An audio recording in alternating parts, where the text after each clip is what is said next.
What's up mga kabiyahero? Samahan niyo ulit ako sa panibagong episode ng biyahe ko sa iba't ibang panig ng mundo. At ngayon, bisitahin naman natin ang Rotterdam, Netherlands.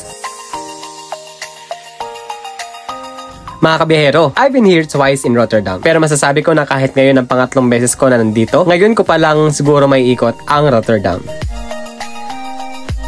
Just 10 minutes away from our ship, mararating natin ang pinakasentro ng Rotterdam. At dahil around December and January ang biyahe natin, paniguradong sobrang lamig dito. Not once, not twice, but 3 layers of clothing ang kailangan mong isuot para ma-enjoy mo yung mga destination na pupuntahan mo dito.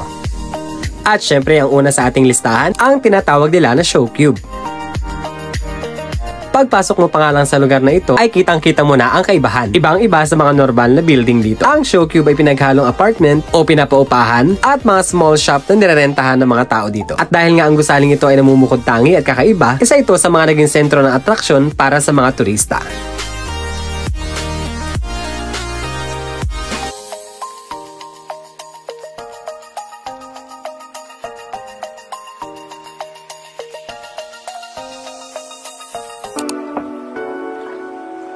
Susunod naman sa ating listahan, ang Oudeyave River.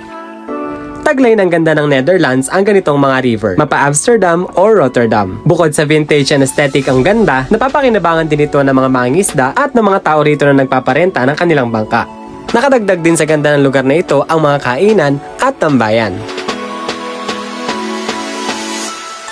At mga kabiyahero, mula sa Riverside, tumawid naman tayo sa kanilang train station, ang Rotterdam Black Station.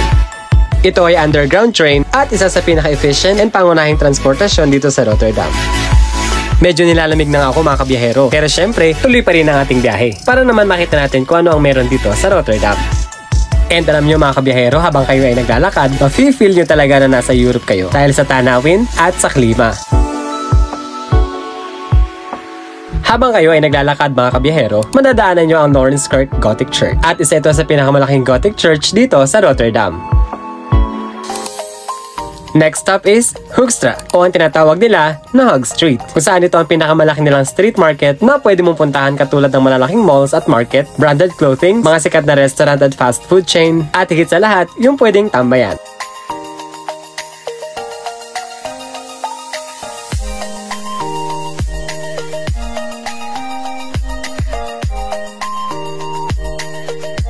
At huli sa ating listahan mga kabiyahero, ang Marktall Mall. Ito ang pinakasikat na mall sa Rotterdam. Bukod sa natatanging ganda, laki at lawak, iba't ibang klase ng food stall and market ang nasa loob nito. Nakadagdag din sa ganda ng mall na ito ang napakamakulay at napakamaningning na design ng kanilang ceiling. Kaya naman isa ito sa kanilang naging trademark. Higit sa lahat, ang pinakadinadayo at nagustuhan ng mga turista ay ang iba't ibang klase ng pagkain at mga bilihin.